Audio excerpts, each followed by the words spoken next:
ሰላም እንደምናላችሁ በዓለም ዳርቻ ሁሉ ያላችሁ ውድ የሃለ ሚዲያ ቤተሰቦቻችን ለሰዓቱ ያዝናቸው መረጃዎች ተደማጭ እናደርጋለን። በቆይታችሁ ቪዲዮን ላይክ፣ ሼር፣ ቻናሉን ሰብስክራይብ ማድረጋችሁ እንዳትዘነጉ። ወደ ዝርዝር መረጃዎች አመራን። በአገዛዙ የቋሪት ወረዳ የጸጥታ ኃይል ስምሪት ኃላፊና አንድ የሚሊሻ አባላት ፋኖን ተቀላቅለው ነበልባሉ ገረመ ወንዳው ከብርጌድ በአገዛዙ የቋሪት ወረዳ የጸጥታ ኃይል ስምሪት ኃላፊ የነበረና አንድ የሚሊሻ አባላትን ተቀበለም። ቋሪት ወረዳ የጸጥታ ኃይል ስምሪት ኃላፊው ዳርቻ ደባሱና በሰላም አስከባሪ ስም የቆየው ሚሊሻ ፈቃዱ ታደለ ከነበልባሉ ገረመ ወንዳወቅ ብርጌድ የሰጣቸውን ተልዕኮ አሳክተው መመለሳቸውንም ተናግረዋል። ዳርቻው አይቸው ሙሉ ዓለም ኃላፊም ነበር። አማራነታችንን አንረሳም ያሉት ወጣቶች ማህበረሰቡን ለከፋ እንግልት ከዳረጉ 4 ሚሊሻዎች ውጭ ሁሉም የሚሊሻ አባላት በቅርቡ ፋኖን ይቀላቀላሉ ብለዋል። ወጣቶቹ አክለውም ታሪክ ይቅር በማይለው የንጹሃን ህይወትና ንብረት ጭፍጨፋ ላይ እንደመሳተፍ አረመኔያዊነት የለም ነው ያሉት። በጃቢዋ ማክሰኝንና በቋሪት ገነታቦ የተፈጸመው የዘርፊያ ወንብድና መንግስትን ሽንፈትና ተስፋ መቁረጥ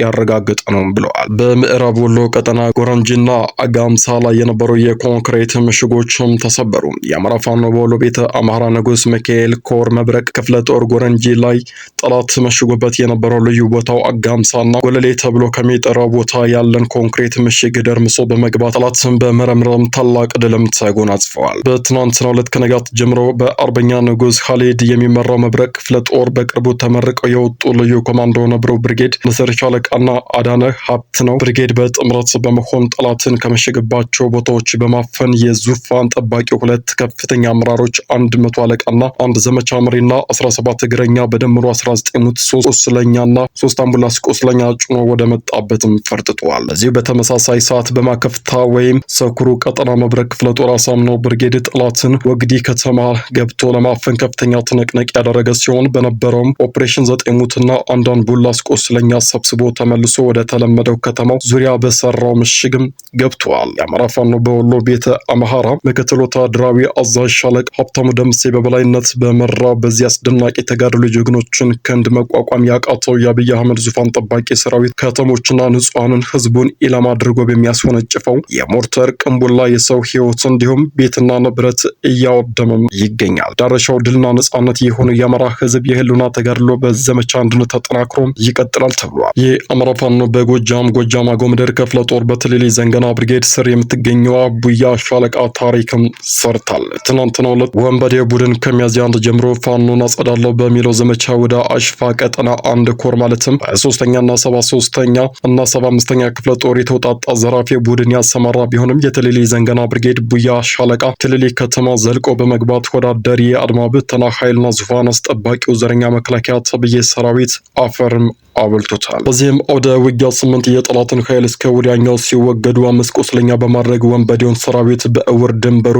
መድፍ እያስተኮሱት ውለዋል። ይህ የዘንገና ብርጌድ ቡያ ሻለቃ ከሳምንት በፊት አዘና ከተማ በመግባት አጥባይ ልብስ የሆነ 25 የሚሊሻ አባላትን ድባቅ በመምታት በተረፈው እንዲበተን ሌላው እየከዳ ወደ ዘንገና ብርጌድ እንዲቀላቀልም አድርገዋል። ይህ በእንዲህ እንዳለ በትላንትናው ዕለት ጎጃም አገው ምድር ክፍለ ጦር በትልሊ ዘንገና ብርጌድና ጊዮን ሰክላ ብርጌድ ለ4ኛ ጊዜ ባደረጉት የተቀናጀ ዘመቻ አንድነት ጠላት ከባድ ምት ተመቶ ከ30 በላይ ሙትና ቁሳይ ምርኮኛም ሆነዋል። በዚህም የተበሳጨው ኃይል አስተዳድረዋለሁ በሚለው ህዝብ ላይ ተደጋጋሚ መድፍ ከእንጅባራ ሆኖ በመወርወር የ6 ንጹሃን ህይወትም ቀጥፏል። በመሆኑም እጅ የሰጡ እናጠፋቸዋለን ሚያዝያ 1 ፉከራ በዘመቻ አንድነት ተቀልብሶ ስርዓተ ቀብራቸውም እያፋጠን ነው እንገኛለን። እንኳን በዘመቻ ፉከራ ለድፍን 2 ዓመታት በዘለቀው መከራ የማንሽርበት ለኢትዮጵያን ብቻም ሳይ ለምስራቅ አፍሪካ ዘብ የሚሆን የተደራጀ የሰለጠነ ግዙፍ ጦር ገንብተናል። የትልሊ ዘንገና ብርጌድ ህዝብ ግንኙነት አለበል አወቀ።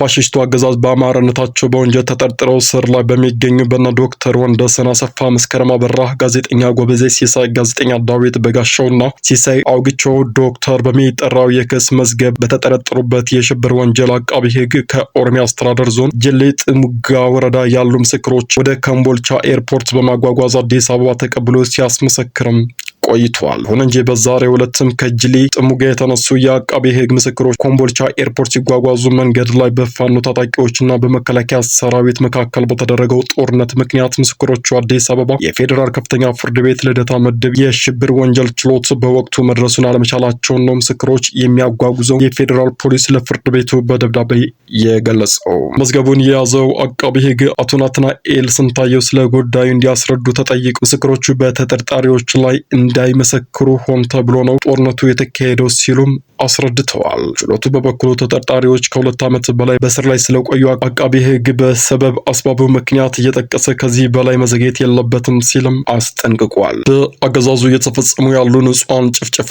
በቤተሰብ መካከል በተፈጠረ አለመግባባት የሕግ ጥያቄ በተነሳበት የመሬት ይገባኛል ጉዳይ ላይ እጃቸውን በአስገቡ የብልጽግና ካድሬዎች ቀጥተኛ ትዕዛዝ አዲስ ቅዳም ከተማ ሽንኩሬ መውጫ አካባቢ ነዋሪ የሆነው አቶ ውድነ ጓዴ የተባለ የቤተሰብ አስተዳዳሪ በቀን 1/8 ወር 2017 ዓመተ ምህረት ቤት ውስጥ እንዳለ ከቤተሰብ ፊት በጥይት ተደብድቦ በግፍም ረሽነውታል። እንዲሁም በቀን 2/08/2017 ዓመተ ምህረት ከቲሊሊ 5 ሰዓት አካባቢ ያገኙትን ለመዝረፍ በሰልፍ ይንቀሳቀሱ የነበሩ የአገዛዙ ወታደሮችን ለዝርፊያ በሚንቀሳቀሱበት ወቅት ቤቷ ውስጥ መብራት በርቶ በማየታቸው ብቻ እንቅስቃሴያችንን ለፋኖ መረጃ ልታቀብይ ነው በሚል ሰበብ ወይዘሮ እማዋይ ጨቅሌ የተባለችን የ3 ልጆች እናት የሆነች አዲስ ቅዳም ከተማ ነዋሪ ቤቷ ውስጥ በጥይት ደብድበው በግፍም ረሽኗታል። በጸረ አማራው የብልጽግና ስርዓት በግፍ የተረሸኑ ወገኖቻችን ነፍስ ፈጣሪ በገነትም ያኑሩልን። በከንቱ የፈሰሰው የወገኖቻችን ደም በትግላችንም ይመለሳል። 90 በመቶ የሚሆነው የአማራ ክልል አካባቢ በፋኖ ቁጥጥር ስር ስለመግባቱ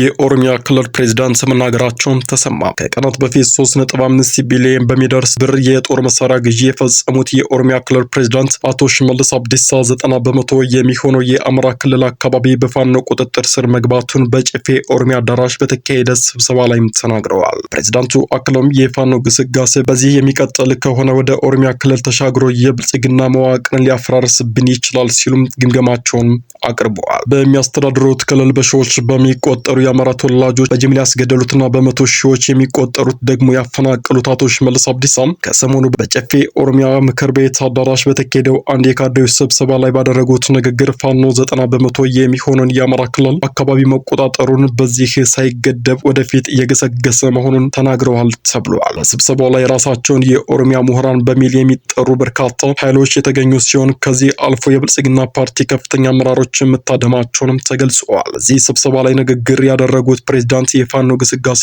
እጅግ አስጊ ደረጃ ላይ ደርሷል ያሉ ሲሆን ይህም በክልላችን የሚገኘውን የብልጽግና መዋቅር ሊያፈራርስብን ይችላል በሚል ግምታቸውም አቅርበዋል። እኛ የአማራው ብልጽግና ብለን ከምንጠራው የክልሉ አመራር መካከል 99% ከፋኖ ጋር እንደሚሰራና ከኛ ከብልጽግና አጋሩ ይልቅ ጽንፈኛው ቡድን እንደሚያግዝ አረጋግጠናል ሲሉ ነው አመራሩ ቃል በቃል የተናገሩት። ፕሬዝዳንቱ አክለውም ጽንፈኛው ኃይል እያጸዳን ክልሉን ወደ ሰላማዊ እንቅስቃሴ እየመለስን ነው የሚል የፕሮፓጋንዳ በሚዲያዎችና በአክቲቪስቶቻቸው በተደጋጋሚ ቢነገርም እውነታው ግን ይህ አይደለም ያሉ ሲሆን 90 በመቶ የሚሆነው የክልሉ አካባቢ የሚተዳደረው በጽንፈኛው ቡድንና የእሱን አጀንዳ ተሸካሚ በሆኑ ነገር ግን የብልጽግናን ልብስ በለበሱ ካድሬዎች ነው በማለትም በአማራ ክልል ነገሮች እንደታሰቡት እየሄዱ አለመሆናቸውንም አፈራርጠው ገልጸዋል። አርበኛ ከፍ ያለው ደሴ መስዋዕትነትን ተቀብለዋል። የጎንደር ጠቅላይ ግዛት እዝ ምክትል አዛዥና በእዙ ስር የገብርዬ ክፍለ ጦር ዋና አዛዥ አርበኛ ከፍ ያለው ደሴ ትናንት ሚያዝያ 3 2017 ዓ.ም መስዋዕትነት መቀበሉ ነው የተገለጸው።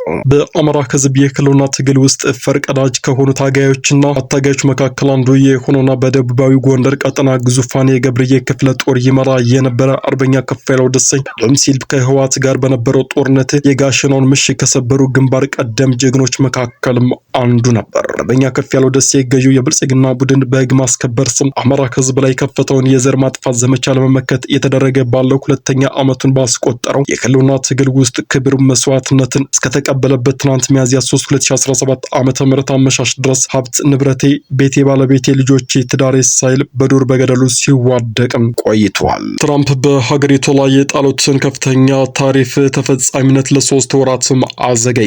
ፕሬዚዳንት ዶናልድ ትራምፕ ከፍተኛ ታሪፍ በጣለባቸው ሀገራት ላይ የቀረጹ ተፈጻሚነት ለ90 ቀናት እንዲዘገይ ማድረጋቸውን አስታውቀዋል። ፕሬዚዳንቱ ከቻይና ጋር የገቡበት የንግድ ጦርነት ግን እየተባባሰም ቀጥሏል።